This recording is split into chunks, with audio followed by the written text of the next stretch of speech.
Tagol! Ang haptita, Tanya! Tita! Tanya! Chinita! Sino? Ako? Magandang umaga, Luzon, Visayas at Mindanao. Ako si Manggas at ito ang Siko. Sino? Ako.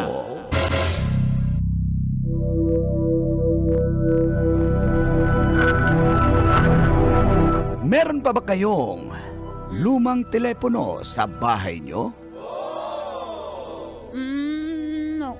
Wala. Wala na. Nag-isip pa, wala. Yung ganito. Ano ba?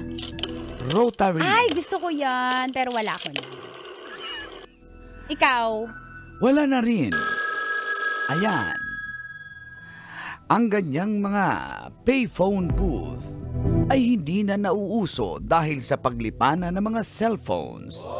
Subalit, isang electrical engineer mula sa USA na si Patrick Schlott ang may hobbies na magbutingting na mga payphones. Kung kaya't ginawa niya para mapakinabangan ang mga ito. Ginawa niya itong for free at nakakonekta sa internet para makatawag sa mga smartphones o cellphones. Dahil anya ni Patrick, ginawa niya ito para sa kanyang community. Para maging accessible dahil minsan may emergency, nalolobat ang cellphone o di naman kaya'y mahina ang signal sa nasabing area.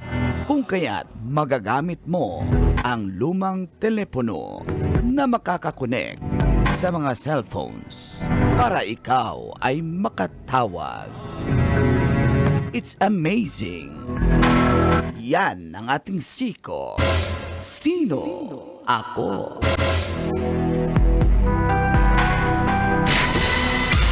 Sino? Ako? Kailangan pa bang i-memorize yan? Engineer Patrick Bishe. Morning ko. Morning, Teens. Kabisyo, feel good morning!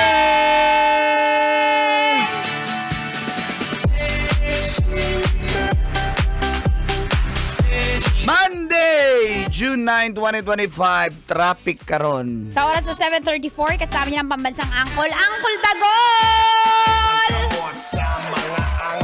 Kasama rin dahilan kung bakit ka nanonood ng radyo ang pambansang Tita Max Tanya Chinita. Siya si Tita Max. With the pambansang senior, Mang Kanor! Good morning, may mga visitors tayo, mga VIP. Good Tulad ko morning. VIP kasi ako eh. Very important din kasi ako. Very important pilay. Kasi laging may gout eh. Ay.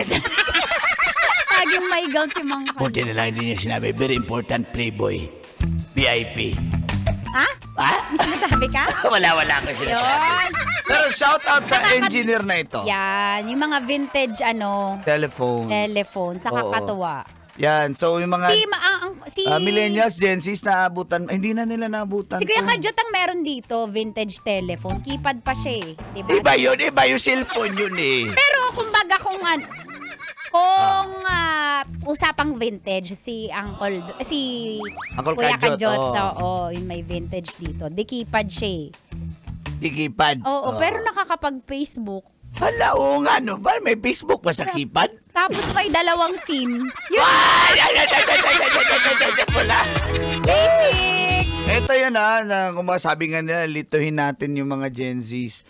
Ito yung mga telephone dati na papasok mo yung daliri mo, iikutin mo. Kaya tayo mga Gen Z tayo mga Gen X at Millennial, sanay talaga dumaliri.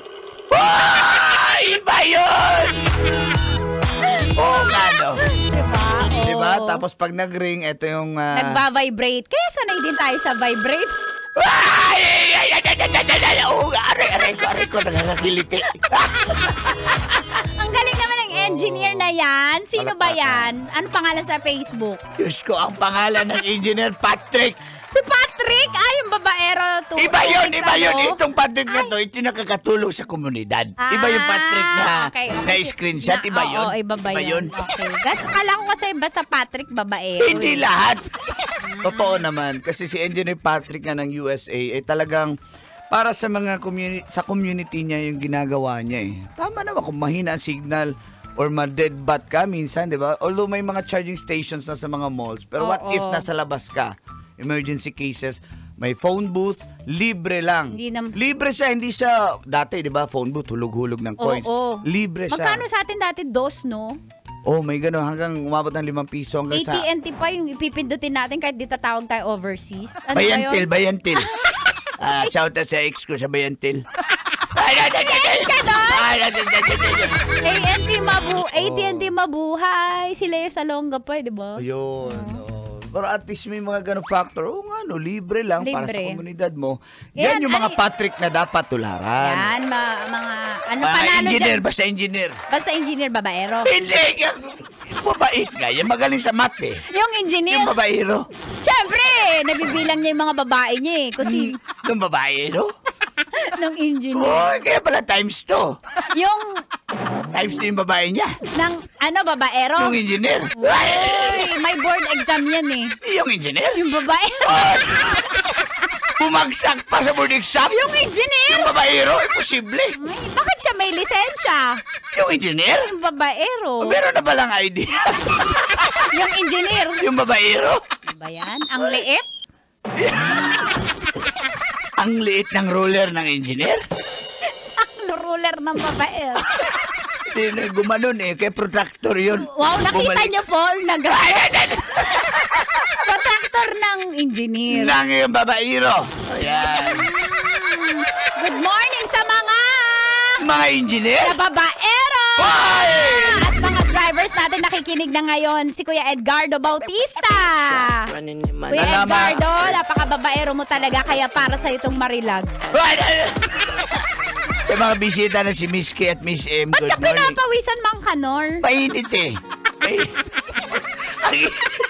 Ikaw pa rin nakatutok sa stasyong number 1. Ito po, 90 Points of Love Radio. Jacket ka kasi.